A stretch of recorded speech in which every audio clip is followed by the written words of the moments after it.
आप सभी कैसे हैं? आई होप आप सभी अच्छे होंगे। आप सभी विद्यार्थियों ने कई सारे कमेंट किए हैं जिसमें आपने ये पूछा है कि टाइपिंग स्पीड हिंदी और इंग्लिश अर्थात सीपीसीटी की तैयारी मोबाइल के अकॉर्डिंग किस प्रकार की जाएगी और कौन सा एप्लीकेशन डाउनलोड करें और किस तरह से कीबोर्ड को कनेक्ट करके अपनी स्पीड को इम्प्रूव कर सकते हैं। इस प्रोसेस में हमें लगभग 3 चीज़ों की ज़रूरत पड़ेगी। पहला, एंड्रॉयड मोबाइल, दूसरा एप्लीकेशन और तीसरा कीबोर्ड, जिसको ओटीजी केबल के अनुसार कनेक्ट करना है मोबाइल से। अब सबसे पहली बात यह है कि हमें कौन सा एप्लीकेशन डाउनलोड करना है और कहां से डाउनलोड करना है। तो आप अपने मोबाइल में प्ले स्टोर में जाकर ये एप्लीकेशन सर्च करें जिसमें आप लिखेंगे टाइपिंग स्पीड टेस्ट। इस प्रकार से आप टाइपिंग स्पीड टेस्ट लिखेंगे, जिसमें देखिए पहले नंबर का जो टाइपिंग स्पीड टेस्ट लिखा है टाइपिंग मास्टर, इसे आप डाउनलोड करेंगे, जो कि दर्शन यूनिवर्सिटी का बनाया हुआ 4.5 रैंकिंग का है, जो कि 7.2 MB का डाउनलोड होगा। अब जैसे इस पर टैप करेंगे, यहाँ पर इंस्टॉल का ऑप्शन आएगा। देखिए यहाँ पर सब कुछ समझाया गया है, 1 2 3 4 5 6 एंड 7 8 9, इन सभी में आपको अच्छे से समझा दिया गया है। बाकी मैं आपको डिस्क्राइब कर दूंगा। यहाँ से आप यहाँ से इंस्टॉल करेंगे, इस तरह से एक नया इंटरफेस रहेगा जो कि इंस्टॉल होगा। इस तरह से ये पूरी तरह से डाउनलोड हो गया। अब ये इंस्टॉल हो रहा है। देखिए बच्चों, इस तरह से ये पूरा इंस्टॉल हो गया है और ये एप्लीकेशन का सबसे पहला इंटरफेस इस प्रकार से आएगा। देखिए सबसे ऊपर लिखा है टाइपिंग स्पीड टेस्ट, जहाँ पर आप देखिए 3 डॉट पर आप जाओगे तो यहाँ पर रेट ऐप और इसको शेयर आप कर सकते हैं। ये पूरी तरह से फ्री है। आगे देखते हैं, यहाँ पर देखिए लैंग्वेज टूल, यहाँ पर इंग्लिश है, यहाँ पर आप लैंग्वेज को चेंज भी कर सकते हैं। आगे जैसे ही देखेंगे हम, यहाँ पर कैरेक्टर प्रैक्टिस है। अगर आपको कैरेक्टर प्रैक्टिस करना है तो यहाँ पर आप कैरेक्टर प्रैक्टिस कर सकते हैं इजीली तरीके से। उसके बाद अगर आप आगे जाओगे तो यहाँ पर वर्ड प्रैक्टिस भी है, ये फैसिलिटी भी आप यूज़ कर सकते हैं। आगे बढ़ते हैं तो सेंटेंस प्रैक्टिस और नंबर प्रैक्टिस का ऑप्शन है, जहाँ पर आप सेंटेंस प्रैक्टिस और नंबर प्रैक्टिस कर सकते हैं। नीचे की ओर स्क्रॉल करेंगे तो देखिए यहाँ पर 4 फिर नए ऑप्शन दिए गए हैं, जिसमें लिखा है free hand typing, give test, test story and leader board. देखिए नीचे की ओर 3 ऑप्शन है, जहाँ पर प्रोफाइल है। अगर आप अपना प्रोफाइल बनाना चाहते हैं तो यहाँ से आप अपना प्रोफाइल बना सकते हैं। और इस एप्लीकेशन में अगर आपको किसी भी प्रकार की प्रॉब्लम आ रही है या फिर कोई डाउट है तो आप यहाँ से कांटेक्ट कर सकते हैं और यहाँ पर डेवलपर से सहायता ले सकते हैं आप। अब हम देखते हैं कि इस एप्लीकेशन से हम अपने कीबोर्ड, वर्चुअल कीबोर्ड को किस प्रकार कनेक्ट करें। आइए अब हम चलते हैं, इसे प्रैक्टिकल समझते हैं कि किस प्रकार से ये कनेक्ट होगा। सबसे पहले हमें कीबोर्ड की जरूरत पड़ेगी, उसके बाद हमें एक केबल की जरूरत पड़ेगी। इस प्रकार की केबल रहेगी, ये वाला हिस्सा मोबाइल में लगेगा और ये वाला हिस्सा कीबोर्ड से कनेक्ट होगा। और इसके अलावा हमें एक एंड्रॉयड फ़ोन की जरूरत पड़ेगी। बस ये तीनों चीज़ों की सहायता से हम टाइपिंग को बेहतर बना सकते हैं। इन तीनों चीज़ों को हमें कनेक्ट करना है।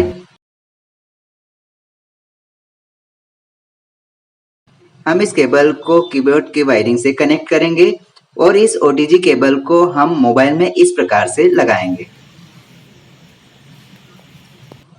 इसके बाद हमें इस मोबाइल को, उस एप्लीकेशन को खोलना है जहां पर हमें टाइपिंग करना है। देखिए ये टाइपिंग स्पीड टेस्ट लिखा है, इसे आप जैसे ही क्लिक करेंगे ये ओपन हो जाएगा। इस प्रकार से आपको एक इंटरफेस दिखेगा, पूरी तरह से एक नया इंटरफेस आएगा। ये आप इस प्रकार से देख लीजिए।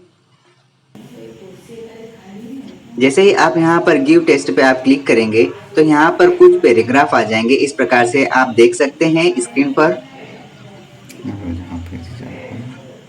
इसे हम रोटेट करेंगे, इसे डन। और उसके बाद देखिए ये जो पैराग्राफ है इसे हमें टाइप करना है। यहाँ पर हम टाइप करेंगे और यहाँ पर हम इसके मिनट की क्वांटिटी बढ़ा सकते हैं, कितने मिनट का हमें टेस्ट देना है। ये जो पैराग्राफ लिखा है इसे ही हम टाइपिंग करेंगे। देखिए हम इसको यहाँ पर रख देते हैं और कीबोर्ड को अटैच किया और इस प्रकार से हम टाइपिंग कर सकते हैं इजीली तरीके से।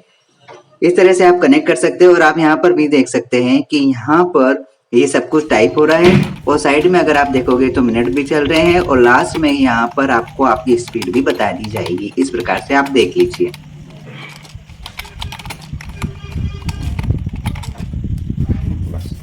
और इस प्रकार से आप मोबाइल से टाइपिंग को सीख सकते हो, अपनी पढ़ाई को बेहतर बना सकते हैं। एमपीसीपीसीटी एग्जाम 2022 हम ये समझने की कोशिश करेंगे कि सीपीसीटी एग्ज़ाम क्यों देना चाहिए और ये किस काम में आएगा और हमें इसे किस प्रकार से अटेम्प्ट करना है। अभी तक जिन बच्चों ने फॉर्म डाल दिया है वो बच्चे मात्र इसका 30 दिन में प्रैक्टिस करके इस एग्ज़ाम को क्वालिफाई कर सकते हैं। मात्र 1 माह की तैयारी के साथ आप सीपीसीटी परीक्षा पास कर सकते हैं। वर्तमान में सीपीसीटी परीक्षा शासकीय विभागों में अनिवार्य कर दी गई है। सीपीसीटी एग्ज़ाम क्वालिफाई कैसे करें? आज का युग कंप्यूटर का युग है, जहां पर सभी सरकारी कामकाज आजकल कंप्यूटर से ही किए जा रहे हैं। सभी गवर्नमेंट डिपार्टमेंट में निकलने वाली ज़्यादातर भर्तियों में सीपीसीटी को अनिवार्य कर दिया गया है। मध्य प्रदेश सरकार ने स्पष्ट कर दिया है कि आने वाले समय में पटवारी एग्ज़ाम, सहायक ग्रेड, कंप्यूटर ऑपरेटर ग्रेड 3 और सभी ऑफिस कार्य की पोस्ट के लिए सीपीसीटी पास होना अनिवार्य है। हम ये जानेंगे कि how to qualify MP CPCT exam 2022। इसके हम इम्पोर्टेंट टॉप 10 टिप्स देखेंगे जिसे हमें फॉलो करके इस एग्ज़ाम को क्वालिफाई करना है। देखिए बच्चों, मैंने सीपीसीटी एग्ज़ाम के सभी प्रश्नों के पैटर्न को विस्तार से समझा और उसके बाद ही मैं आपको ये टिप्स दे रहा हूँ। आज मैं आपको ये बताने वाला हूँ कि सीपीसीटी एग्ज़ाम 2022 को कैसे आप मात्र 30 दिन में पास कर सकते हैं। विदाउट प्रैक्टिस एग्ज़ाम क्वालिफाई नहीं की जा सकती। आप ये हमेशा ध्यान रखना कि किसी भी मेहनत के अलावा कोई भी कार्य को पूर्ण नहीं किया जा सकता। सफलता हासिल करने के लिए आपको इस एग्ज़ाम के लिए 30 दिन का समय निकालना होगा। मैं इस पोस्ट के माध्यम से आपको ये बताना चाहता हूँ कि एग्ज़ाम में किस तरह के प्रश्न पूछे जा रहे हैं, उनका पैटर्न क्या है, और उस एग्ज़ाम में कुछ 3 टेस्ट होंगे जिसे हम इस प्रकार से देखेंगे। पहला computer general and maths reasoning, दूसरा इंग्लिश की टाइपिंग और तीसरा हिंदी की टाइपिंग रहेगी। इंग्लिश की टाइपिंग किस प्रकार होगी आप समझें।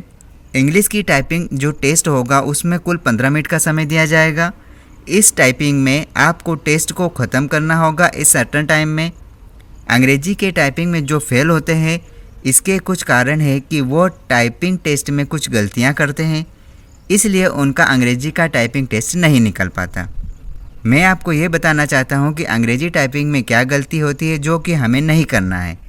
जब आप टाइप करना चालू करें तो बीच में कभी भी रुकना नहीं है। अगर कोई शब्द गलत हो जाता है तो उसे सुधारने की कोशिश ना करें। टाइपिंग में आपको बैक स्पेस का कभी इस्तेमाल नहीं करना है। यदि आप बैक स्पेस का इस्तेमाल करते हैं तो आपका समय भी खराब होगा और आप टेस्ट के जो 15 मिनट आपको दिए गए हैं वो कभी कंप्लीट नहीं कर पाएंगे, आप उसका पूरा यूज़ नहीं कर पाएंगे। टाइपिंग के दौरान यदि कोई बहुत बड़ा वर्ड आ जाता है जो कि आपको मुश्किल लग रहा है तो आप कुछ भी मत करिए, आप उसका एक लेटर टाइप करें और स्पेस देकर आगे बढ़ जाएं और अगला वर्ड टाइप करने लगे। जैसे ही टेस्ट खत्म होगा आपको तुरंत उसे सबमिट करना है। इस प्रकार से आप अपने समय को बचा सकते हैं और अपनी स्पीड में टाइम को बिना डिले किए पूरी तरह से कंप्लीट कर सकते हैं। अंग्रेजी की टाइपिंग जैसे ही कंप्लीट होगी बच्चों, आपको फिर से 15 मिनट का समय दिया जाएगा जो कि एक रेस्ट टाइम रहेगा, जिसमें आप अगले टेस्ट के लिए तैयार हो जाएंगे। इसमें एग्जामिनर आपके कंप्यूटर में रेमिंगटन गेल फ़ॉन्ट को सेट कर देंगे। इसके बाद जैसे ही 15 मिनट का आप रेस्ट आप लोगे, जैसे ही वो कंप्लीट होगा उसके बाद आप हिंदी टाइपिंग के लिए रेडी हो जाओगे। हिंदी टाइपिंग में भी लगभग 15 मिनट का समय रहेगा, लगभग नहीं 100% 15 मिनट का ही समय रहेगा, जिसमें आपको पूरा मैटर टाइप करना है। टाइपिंग से पहले कीबोर्ड को अच्छी तरीके से आप चेक कर ले और एग्जामिनर को हिंदी रेमिंगटन गेल की बोर्ड सिलेक्ट करने के लिए कहें। और जैसा कि मैंने पहले आपको बताया है कि टाइपिंग के दौरान वर्ड को ना सुधारे और ना ही कोई गलत वर्ड अगर कोई टाइप हो गया है तो ना ही उसे कोई बैक स्पेस से डिलीट करे, सीधे ही जंप करके नए वर्ड पर आगे बढ़ जाएं। बच्चों, जैसे ही आपकी हिंदी की टाइपिंग कंप्लीट होगी उसके बाद कुछ समय का ब्रेक दिया जाएगा, जिसमें उसके बाद अगले पड़ाव में आपको एक टेस्ट दिया जाएगा जिसमें 75 मिनट का समय रहेगा और 75 अंक के 75 क्वेश्चन रहेंगे। और ये क्वेश्चन रहेंगे लगभग कंप्यूटर के, रीजनिंग टेस्ट रहेगा, जनरल एबिलिटी टेस्ट जिसमें कंप्यूटर नॉलेज और जनरल नॉलेज पूछा जाएगा। देखिए बच्चों, सबसे ज़्यादा इम्पोर्टेंट कौन कौन से पॉइंट है एमसीक्यूज़ में, हम इसे जानेंगे। सीपीसीटी एग्ज़ाम में कंप्यूटर में networking, operation system, MS Excel formula and MS Word shortcut की, हार्डवेयर पार्ट एंड सॉफ्टवेयर के साथ साथ प्रोटोकॉल से संबंधित प्रश्न पूछे जा रहे हैं। कंप्यूटर में बेसिक कंप्यूटर कम पूछा जा रहा है। यह मेरा अपना एक्सपीरियंस है, आप इन्हीं टॉपिक को ज़्यादा पढ़ें। पिछली एग्ज़ाम का एनालिसिस किया जिसमें मैंने ये देखा कि आपको ये टिप्स देना सही है और बहुत ही ज़्यादा ज़रूरी है। कंप्यूटर नॉलेज एंड जनरल से लगभग 75 अंक के प्रश्न पूछे जाने हैं। इसके लिए आप कंप्यूटर के प्रश्नों को अध्ययन करें और मैंने अपने ही इस यूट्यूब चैनल पर अपलोड किए हैं, जहां पर आप इसकी हेल्प से अपनी तैयारी को और बेहतर बना सकते हैं। आप इस चैनल के प्लेलिस्ट में जाइए और सारे कंप्यूटर के चैप्टर्स को रीड कर लीजिए। आगे समझते हैं CPCT इंग्लिश टाइपिंग टेस्ट और हिंदी टाइपिंग टेस्ट पास करने के लिए हमें प्रतिदिन लगभग टाइपिंग की प्रैक्टिस 2 घंटा करनी ही चाहिए और यह 30 दिनों तक करना हमें अनिवार्य है। सुबह हिंदी एवं शाम को अंग्रेजी में। जब तक आप अंग्रेजी में 40 और हिंदी में 30 की स्पीड ना ले लेते तब तक आपको अपनी तैयारी को बेहतर बनाने की कोशिश करते ही रहना है और एक बार में ही आपको CPCT पास करना है। जब आप एग्ज़ाम देने जाते हैं तो आपकी स्पीड 5 WPS कम हो जाती है, इसलिए प्रैक्टिस में हमेशा 5 WPS स्पीड ज़्यादा ही रखें। ये मेरा अपना एक्सपीरियंस है कि मेरी टाइपिंग स्पीड लगभग 45 वर्ड पर मिनट आती थी अंग्रेजी में, लेकिन जब मैं पेपर दे रहा था तो थोड़ा एक्साइटेड था, लेकिन पेपर कैसा आएगा ये हमें पता नहीं था। मैंने पाया कि मेरी स्पीड 45 से लगभग 40 हो गई थी। कुछ इम्पोर्टेंट टिप्स समझे आप। हिंदी टाइपिंग में आप ज़्यादा ध्यान दें, क्योंकि अंग्रेजी टाइपिंग तो आसानी से टाइप हो जाती है और निकल भी जाती है समझो, पर हिंदी टाइपिंग रेमिंगटन में होती है। इसमें कुछ बटन बदल दी गई है। आपको सिर्फ रेमिंगटन गेल पर ही टाइपिंग करना है, तभी आप सफल होंगे। बच्चों, एग्ज़ाम में सबसे पहले आप अपने कीबोर्ड को चेक करें अच्छे से, सारी बटन काम कर रही है या नहीं। कीबोर्ड जाम है तो ऐसी कंडीशन में आप एग्ज़ामिनर से बात करें और कीबोर्ड चेंज करने का आश्वासन ना देने से बेहतर है कि आप उसे चेंज करवाएं और तुरंत ही कीबोर्ड आप बदल लें। समय का बहुत महत्व होता है, इधर उधर देखकर समय का बर्बादी ना करें। हमने हमारी वेबसाइट पर एग्ज़ाम से संबंधित, कंप्यूटर से संबंधित सारे प्रश्न अपलोड कर दिए हैं। इस चैनल पर भी अपलोड किए जा चुके हैं, आप प्लेलिस्ट पर जाकर चेक कर सकते हैं।